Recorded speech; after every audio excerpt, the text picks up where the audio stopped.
My friends, I want you to stop what you're doing and imagine something profound with me, right where you sit at this moment. Infinite versions of your life are vibrating just beyond the veil of your present perception. You think you're living one story, but what if I told you that every desire you've ever held, every dream you've dismissed as impossible, already exists as a living reality in what the quantum physicists now call the field of infinite possibility? The mystics knew this truth thousands of years ago, and now science is catching up. Your imagination, that divine faculty within you, is not merely a tool for daydreaming. It is the very mechanism by which worlds collapse from possibility into fact. Stay with me, for what I'm about to share will shatter every limitation you've accepted as real. Look at your life right now. I mean, truly observe it. You are living within what I call a particular state of consciousness. But I promise you, it is not the only state available to you. Around you right now, infinite versions of reality are waiting for you to assume them into existence. Yet here we are, so many of us locked inside our single loops of assumption, living the same patterns, getting the same results, feeling the same frustrations, wondering why nothing ever changes even though we desperately want more. Let me tell you something that will liberate you. You are not stuck because of fate, destiny, or circumstances beyond your control. I've been there myself, my friend. I've walked through the valley of limitation, believing I was at the mercy of external forces. But here's what might shock you, and this is something most people never realize. You're stuck because your entire system, your very consciousness, is still tuned to your old assumptions about who you are and what's possible for you. The quantum field doesn't care about your desires. It only responds to your assumptions. You see, my friend, an assumption, though false, if persisted in, will harden into fact. This is not mere philosophy. This is the fundamental law governing your experience of reality. Every single thing you've ever experienced began as an assumption in consciousness, and the creative principle within you brought it into manifestation because you believed it to be true. I remember when I first understood this principle. I was a young man in Barbados, working in my father's tailoring shop, dreaming of something more, but not knowing how to bridge the gap between where I was and where I wanted to be. I would watch the wealthy tourists come through our shop, and I assumed they lived in a different world than mine. But then I began to understand that consciousness was the only reality, and that by changing my assumptions about myself, I could literally change my world. I used to believe, and perhaps you did too, that wanting something intensely enough would bring it into manifestation. I would lie awake at night, burning with desire for a different life, a life of freedom and possibility. But can I share with you the truth that revolutionized everything? Your desire alone accomplishes nothing in the realm of creation. Nothing comes from without. All things come from within, from the subconscious. The creative power responds not to your wanting, but to your assuming. Think about this for a moment. You can desire wealth while assuming poverty. You can long for love while assuming unworthiness. You can dream of success while assuming failure. And which assumption do you think the creative principle will honor? Always the dominant assumption, the one you feel most naturally, most consistently. This is why you might be doing everything right, saying affirmations, creating vision boards, practicing visualizations, yet still finding yourself trapped in the same limited expression of life. Because beneath your conscious efforts, your subconscious assumptions are broadcasting the old story. It's like trying to plant a garden while the soil is still poisoned with the chemicals of your old beliefs. I had a student once who came to me desperate for financial freedom. She would spend hours each day visualizing abundance, but every time she opened her wallet, every time she paid a bill, every time she looked at her bank account, she would contract with fear. She was trying to plant seeds of abundance in soil that was saturated with assumptions of lack. The creative principle couldn't honor her conscious desires because her subconscious assumptions were so much stronger. Now here's where modern quantum physics validates what I've been teaching for decades. And this will astound you. Every possibility that has ever existed or could exist already vibrates within the quantum field simultaneously. You are not creating something from nothing. You are selecting which already existing reality to experience. The quantum physicists call this superposition, all possibilities existing at once, until the moment of observation collapses one specific reality into form. But here's the profound truth that most people miss. You are not observing reality with your physical eyes alone. You are observing, and therefore collapsing, reality with your assumptions, your expectations, your dominant feeling states. The quantum field is responsive, not reactive. It mirrors back to you not what you want, but what you assume to be true about yourself and your world. Man's chief delusion is his conviction that there are causes other than his own state of consciousness. We look at our circumstances and believe they're the cause of our limitations. But circumstances are never causes. They are effects. They are the hardened assumptions of yesterday's consciousness, crystallized into what we call reality. Tesla understood this when he spoke of energy, frequency, and vibration as the secrets of the universe. He wasn't speaking metaphorically. He was describing the literal mechanics by which consciousness creates reality. Your assumptions generate a specific frequency, and that frequency determines which quantum possibility collapses into your lived experience. I remember studying Tesla's work years ago, fascinated by his ability to see inventions in his mind before they existed in the physical world. He would build machines in his imagination, run them, test them, even improve them, all before creating a single physical prototype. Tesla knew that imagination was the workshop of creation, that everything that exists first existed in the realm of consciousness. But most people are trying to manifest from the 5% of consciousness that is awake and aware, while the 95% of their subconscious remains programmed with old assumptions of limitation, fear, and lack. And the quantum field always responds to the dominant signal. It's like trying to tune a radio to a beautiful symphony, while 95% of your receivers are still tuned to static.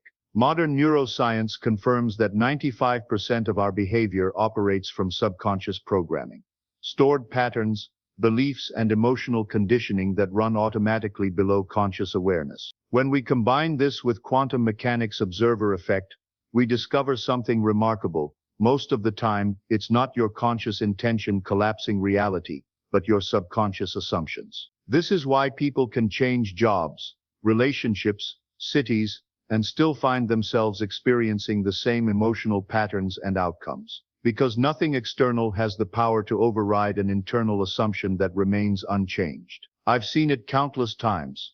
People who move across the country to escape their problems, only to recreate the same problems in their new location. So when people tell me manifestation doesn't work, what they're really saying is, I haven't yet changed the internal observer that's collapsing my reality. They're trying to transform their world from the wrong level of consciousness. Your subconscious mind, that vast storehouse of assumption, is like a radio tower, constantly broadcasting a signal. And the universe, being perfectly responsive, tunes into that signal and manifests circumstances that match its frequency. If your subconscious is broadcasting fear, you'll attract fearful circumstances. If it's broadcasting lack, you'll experience scarcity. If it's broadcasting unworthiness, you'll find yourself in situations that confirm your unworthiness. I once worked with a man who desperately wanted to find love. He would go on dates, join clubs, attend social events, but somehow he always ended up alone. When we explored his subconscious assumptions, we discovered that deep down, he believed he was unlovable. His mother had told him as a child that he was too difficult to love, and that assumption had taken root in his consciousness like a weed. Every time he met someone new, his subconscious assumption of being unlovable would broadcast that frequency, and potential partners would unconsciously pick up on it and pull away. He wasn't consciously sabotaging his relationships. His subconscious assumption was doing it for him. Here's something most teachers of manifestation overlook. Your nervous system is not merely receiving information, it's broadcasting it. Every cell in your body carries and transmits the frequency of your assumptions. When your nervous system is wired for survival, scarcity, and fear, it sends signals of threat to the field, even when your mouth is declaring abundance and success. This is why affirmations often fail. There's an energetic contradiction between what you're saying and what you're assuming at the cellular level. The field responds to the authentic signal, not the performed one. It's like trying to broadcast a love song while your entire being is vibrating with the frequency of fear. You change your future best when you are in control of your thoughts, while in a state akin to sleep. For then effort is reduced to its minimum. In that drowsy state, your conscious mind's resistance dissolves, and you can more easily assume the feeling of your wish fulfilled. I discovered this principle through personal experience. In my early days of studying these laws, I would struggle to maintain positive thoughts during my waking hours. My conscious mind would constantly interfere, bringing up doubts and fears and logical arguments against my desires. But in that twilight state between sleeping and waking, I found I could slip into the assumption of my fulfilled desire with ease. It was in this state that I first successfully used my imagination to change my circumstances. I was working as a clerk in New York, earning barely enough to survive, when I decided to assume the feeling of being a successful lecturer. Every night, as I drifted off to sleep, I would imagine myself standing before audiences, sharing these profound truths, feeling the satisfaction of helping others transform their lives. The transformation you seek isn't about fighting your current reality. It's about withdrawing your assumption from it and investing your assumption in the reality you prefer to experience. This is the most important point I can make to you. Resistance to what is only makes what is more real in your experience. When I speak of assuming the feeling of the wish fulfilled, I mean something very specific. You must feel yourself to be the person for whom your desire is already a natural fact. Not someone hoping for it, not someone working toward it, but someone for whom it is simply true. This is what I call living from the end, inhabiting the consciousness of your fulfilled desire so completely that it becomes your natural dwelling place.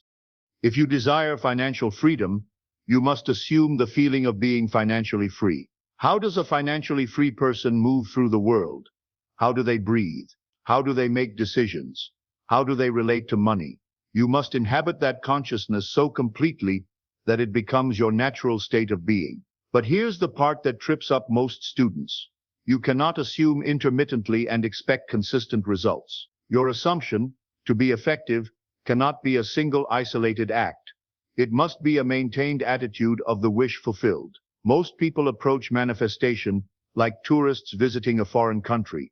They pop in briefly, take some pictures, then return to their familiar homeland of limitation. I remember a woman who attended my lectures in Los Angeles. She was struggling with debt and desperately wanted to experience financial abundance. She would come to my meetings, get inspired, go home, and practice the techniques for a few days, then gradually slip back into her old patterns of worry and scarcity thinking. One evening, she approached me after a lecture and said, "Neville, I've been practicing your techniques for months, but nothing has changed. What am I doing wrong?" I asked her to describe her practice, and she told me about her sporadic efforts, her moments of inspiration followed by days of doubt. I said to her, "My dear, you're visiting the state of abundance like a tourist. You check in for a brief stay, then check out and return to your familiar hotel of limitation. The quantum field doesn't respond to your occasional visits to your desired state. It reshapes itself around the state you inhabit most consistently." This is why sporadic visualization sessions produce sporadic results, while sustained assumption produces inevitable manifestation. You must take up permanent residence in the state of your fulfilled desire. This doesn't mean forcing yourself to feel good all the time, or denying challenges when they arise. It means developing the capacity to return again and again to your assumed state, regardless of external circumstances. When the old patterns arise, and they will, you don't fight them. You simply return to your assumption with the gentle persistence of a river flowing toward the sea. Every time you notice yourself slipping back into the old assumption and gently redirect yourself to the new one, you're literally rewiring your quantum signature. You're teaching the field a new pattern to mirror back to you. This is the great work of consciousness, not the dramatic transformation that happens in a single moment, but the patient, persistent return to your chosen state of being. Let me give you a practical framework for this sacred work. Before your feet touch the floor each morning, before you check your phone, before you engage with the world's version of reality, Spend time feeling yourself to be the person you've decided to become. What frequency are you bringing into this day? Are you carrying assumption of lack or abundance, struggle or ease? I have made it my practice for over 40 years to begin each day by asking myself, who am I choosing to be today? Not what am I going to do? Not what am I hoping will happen? But who am I choosing to be? Because who you are in consciousness determines what you experience in the world. Throughout your day, practice what I call embodied response. Notice when your actions, words, and choices align with your assumed identity and when they contradict it. If you've assumed abundance, are you acting with generosity or scarcity? If you've assumed love, are you opening your heart or armoring it? I once knew a man who had assumed the identity of being a successful businessman.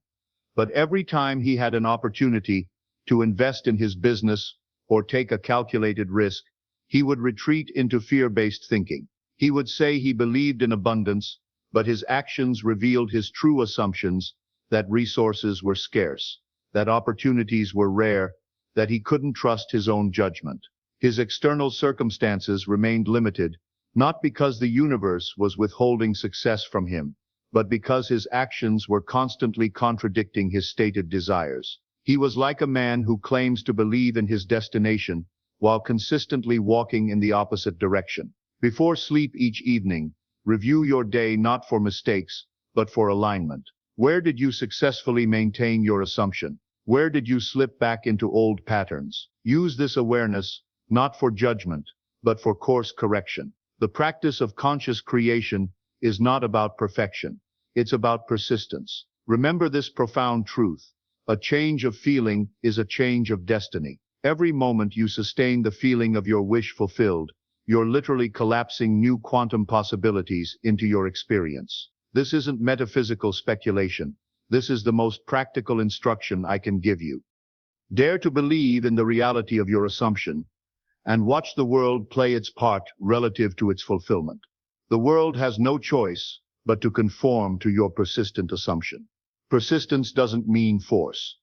It means natural, effortless return to your chosen state. Like a river that always flows toward the sea, your consciousness should naturally flow toward the assumption of your fulfilled desire. When doubt arises, and it will, don't fight it. Simply return to your assumption. When old patterns resurface, gently guide yourself back to your new identity.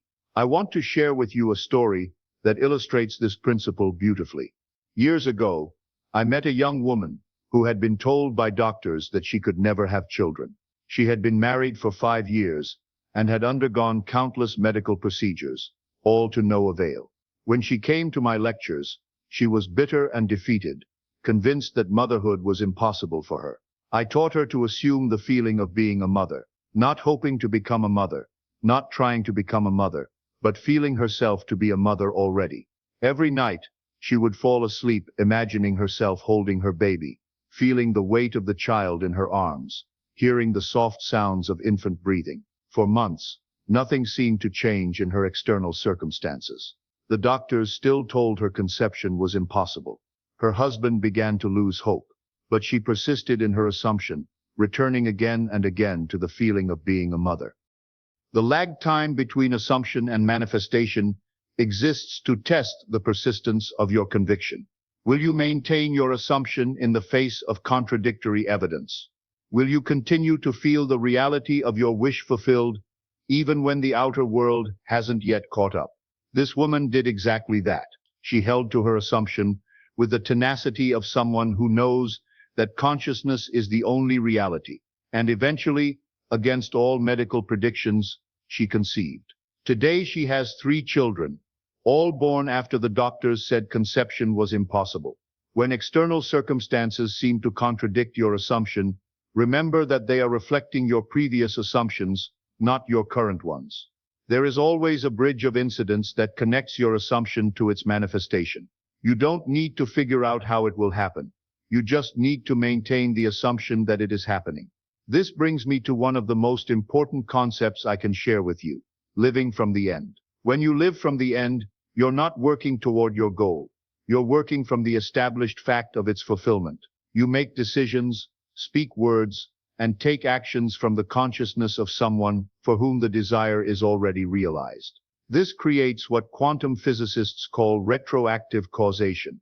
The future state influences the present moment, drawing to you the experiences, opportunities, and circumstances that align with your assumed identity. It's as if your future self is reaching back through time, guiding your present self toward the inevitable fulfillment of your assumption. Here's something that will revolutionize your understanding. You're not trying to get somewhere. You're recognizing that you're already there.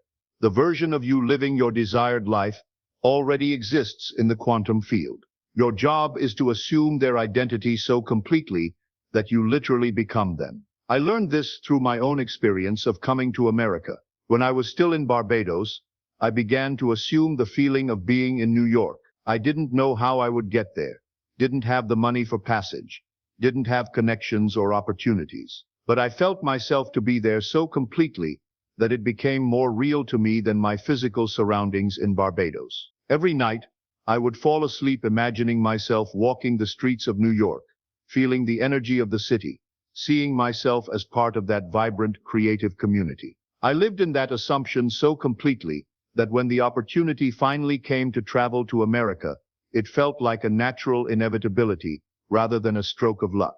This is the power of assumption. It doesn't just attract circumstances, it creates them. When you assume something to be true with enough conviction and persistence, the entire universe conspires to make it so. Doors open, people appear, opportunities arise, all in perfect timing to support the manifestation of your assumption. But most people give up too soon. They assume for a while, don't see immediate results, and return to their old patterns. They don't understand that the lag time between assumption and manifestation is not punishment, it's preparation. The universe is reorganizing itself around your new assumption, and that reorganization takes time. In the next 24 hours, I want you to do one thing that belongs entirely to the version of you living your desired reality. Not a half-hearted gesture, not a tentative step, but a full assumption of that identity in one specific action, choice, or internal shift. It doesn't need to be dramatic, it just needs to be authentic.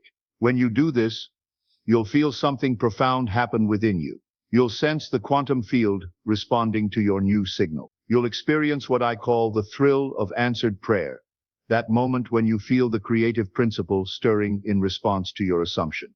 Let me tell you about a man who attended one of my lectures in New York. He was unemployed and had been looking for work for months without success. After hearing me speak about assumption, he decided to assume the feeling of being employed in his ideal job. The next morning, instead of putting on his usual casual clothes to go job hunting, he dressed as if he were already employed in the position he desired.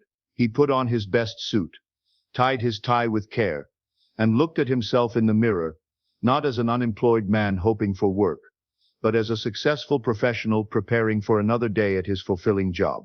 That simple act of dressing from his assumed identity shifted something within him. He carried himself differently, spoke differently, even thought differently. Within a week, he received a call for an interview at a company he had never even applied to. A colleague had recommended him for a position that matched his desired role perfectly. The interview went beautifully because he wasn't trying to convince them to hire him. He was already convinced that he belonged there. This is the power of assumption in action.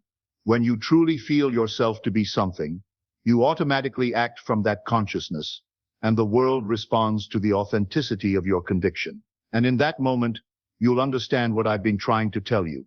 You are not at the mercy of external circumstances. You are the operant power in your world.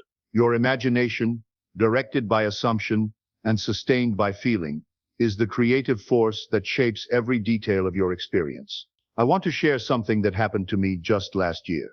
I was preparing for a series of lectures on the West Coast, and I began to imagine the audiences as particularly receptive and engaged. I didn't hope they would be receptive.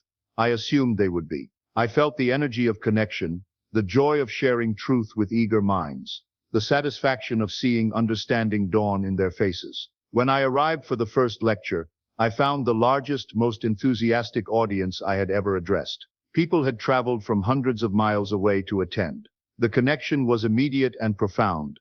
exactly as I had imagined it would be. But here's the important point. I didn't create that audience through wishful thinking. I collapsed that already existing possibility into my experience, through the power of assumption. The mystics have always known that imagination is the divine creative faculty. When the Bible speaks of God creating the world through His Word, it's describing the same process I'm teaching you, the power of consciousness to speak reality into existence. You are made in the image of this creative power, which means you too can speak your world into existence through the creative word of assumption. But there's a difference between casual daydreaming and the kind of imaginative creation I'm describing. Casual daydreaming is passive. You drift along with whatever images arise. Creative imagination is active. You deliberately direct your consciousness toward a specific end and sustain that direction until it hardens into fact. The Bible tells us that God saw everything He had made, and behold, it was very good. This seeing is not passive observation, it's creative recognition. When you see your desired reality with the eyes of imagination, when you recognize it as already accomplished, when you feel its goodness as a present fact, you are using the same creative power that brought worlds into existence. I often tell my students that the Bible is not a historical document. It's a psychological drama that plays out in the consciousness of every individual. Abraham represents the awakening of faith. Moses represents the law-giving aspect of consciousness. And Jesus represents the perfect assumption of divine identity. These are not people who lived thousands of years ago. They are states of consciousness that you can experience right now. When Jesus said, "Before Abraham was, I am," He was expressing the eternal now of consciousness. Your desired reality doesn't exist in some distant future. It exists right now in the eternal present of imagination. When you assume the feeling of your wish fulfilled, you are accessing that eternal now, collapsing the apparent distance between desire and fulfillment. I remember a woman who came to me years ago, desperate to reconcile with her estranged husband.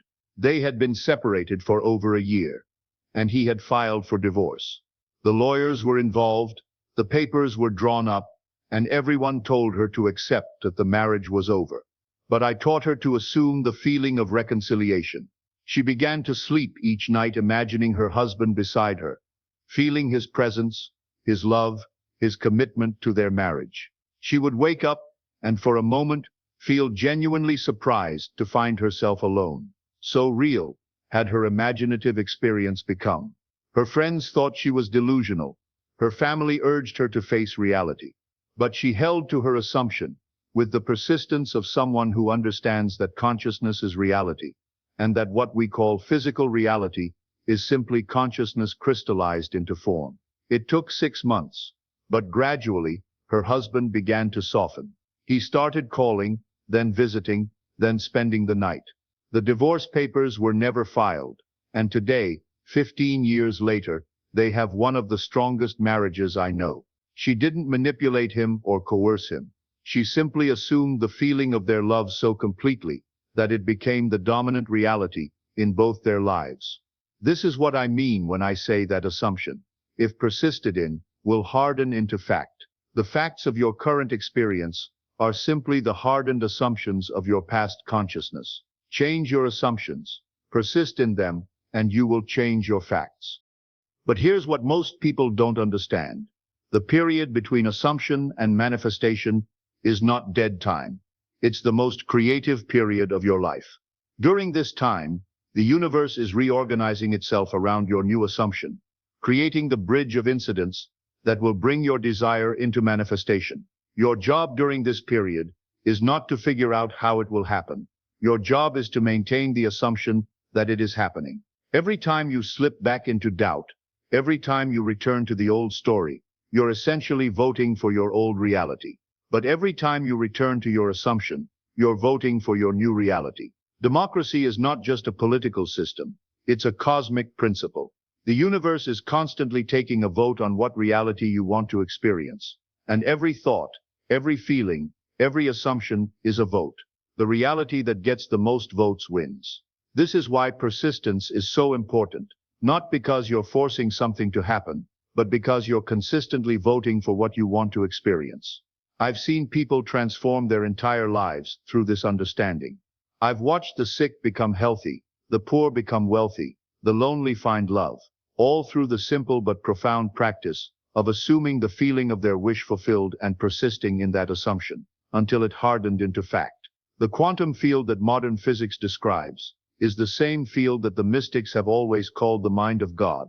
It's the responsive, creative medium in which all possibilities exist simultaneously, waiting for consciousness to select which ones to experience. You are not separate from this field. You are an individualized point of consciousness within it, with the power to collapse any possibility into your experience.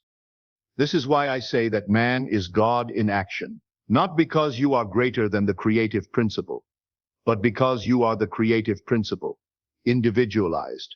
The same power that creates galaxies and governs the movement of planets is the power that beats your heart and thinks your thoughts. When you assume the feeling of your wish fulfilled, you are using this cosmic creative power in its most practical application. But power without wisdom can be dangerous. This is why I emphasize the importance of assuming only what you truly desire, only what would bring joy and fulfillment, not just to you, but to all concerned. The creative power is impartial. It will manifest whatever you consistently assume, regardless of whether it's beneficial or harmful. I once knew a man who was so focused on getting revenge against someone who had wronged him that he spent months assuming the feeling of his enemy's downfall. His assumption was so persistent and emotionally charged that it eventually manifested.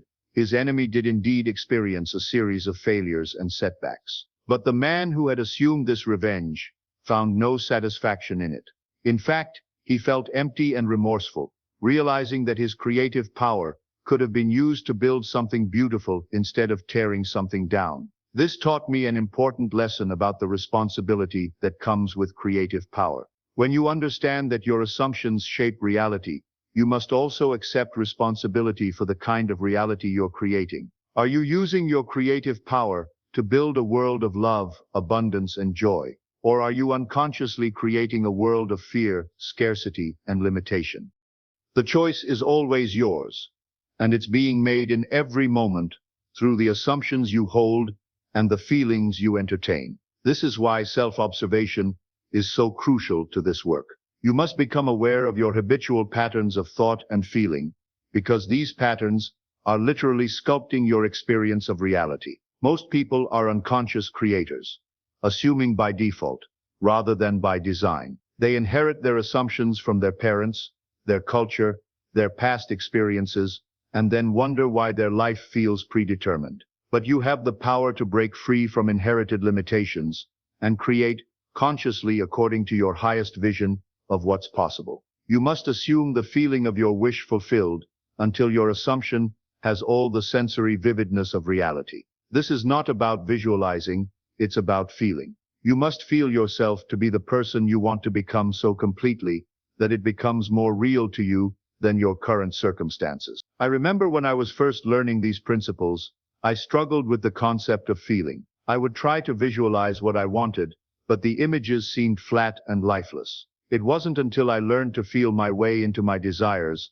that they began to manifest with consistency. For example, when I wanted to experience financial abundance, I didn't just visualize money in my bank account. I felt the security that comes with financial freedom, the ease of making purchases without anxiety, the joy of being able to help others generously. I felt the weight of money in my pocket, the satisfaction of paying bills with gratitude rather than fear. When you reach this level of assumption, where your desired state feels more real than your current circumstances, manifestation becomes inevitable. The quantum field cannot resist a persistent, feeling-full assumption. It must collapse into form, that which you've assumed to be true. This is not faith in the religious sense. This is faith in the scientific sense. It's not blind belief.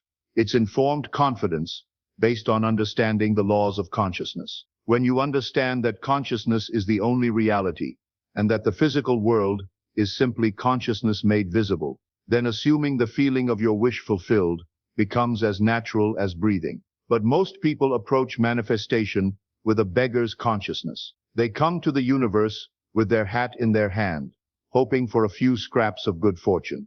They pray with desperation rather than assumption. They visualize with yearning rather than acceptance. They affirm with hope rather than conviction. This beggar's consciousness actually repels what you want, because it's based on the assumption that you don't have it. How can you attract abundance while assuming scarcity? How can you manifest love while assuming unworthiness? How can you create success while assuming failure? The consciousness of the fulfilled desire is entirely different. It's not hoping or wanting or needing, it's simply being. When you assume the feeling of your wish fulfilled, you're not asking for something, you're accepting something that already exists. You're not hoping it will happen, you're recognizing that it has happened. This shift from hoping to accepting, from wanting to being, is the most important transformation you can make in your approach to manifestation. It's the difference between begging and commanding, between asking and decreeing, between trying and knowing. You are not the same person who began listening to these words. Something has shifted in your consciousness. A new possibility has been awakened. You are carrying within you right now the seed of your transformed life. That seed doesn't need to be planted. It's already growing. It doesn't need to be watered. It's already being nourished by the creative power of your assumption. The extraordinary version of you, the one living in that expanded, joyful, abundant reality, is not a distant possibility. It is a present fact waiting for your assumption to make it manifest. The lag time between assumption and manifestation is not punishment. It's the natural rhythm of creation, the time it takes for consciousness to crystallize into form. Your journey to mastery begins now, not when you feel ready, not when circumstances align, but now, because the quantum field is listening to your assumption in this very moment. And it's ready to mirror back to you the reality you're brave enough to claim as already yours. Remember, my friend, you are at this very moment, drawing into your world that which you are now conscious of being. Make your assumption consciously, deliberately, persistently, and watch as the quantum field rearranges itself to match the magnificent reality you've dared to assume as true. The choice is always yours. Will you continue assuming the old story, or will you dare to assume the magnificent truth of who you really are and what's actually possible for you? The power is within you. It has always been within you. Now you know how to use it. Now you know that your imagination is not just a faculty for entertainment. It's the divine creative power by which worlds are made and unmade, by which your personal world is constantly being shaped and reshaped according to your dominant assumptions. Go forth and assume boldly, my friend. Assume the best. Assume the highest. Assume the most magnificent version of your life that you can conceive. And then persist in that assumption with the patience of eternity and the confidence of one who knows that consciousness is the only reality and that the creative power of the universe is working through you to bring your assumption into manifestation. The quantum field is waiting for your command. What reality will you choose to collapse into experience? The answer to that question will determine the story of your life. Choose well, assume boldly, and prepare to be amazed by the creative power that lies within your own divine imagination. This is the promise. This is the possibility. This is the power that is yours to claim. All of creation is waiting for you to recognize who you truly are. Not a victim of circumstances, but the creator of your experience. Not a beggar hoping for scraps, but a sovereign being capable of assuming any reality you dare to claim as true. The time for limitation is over. The time for assumption is now. Step into your power, assume your greatness, and watch as the universe conspires to make your assumption reality.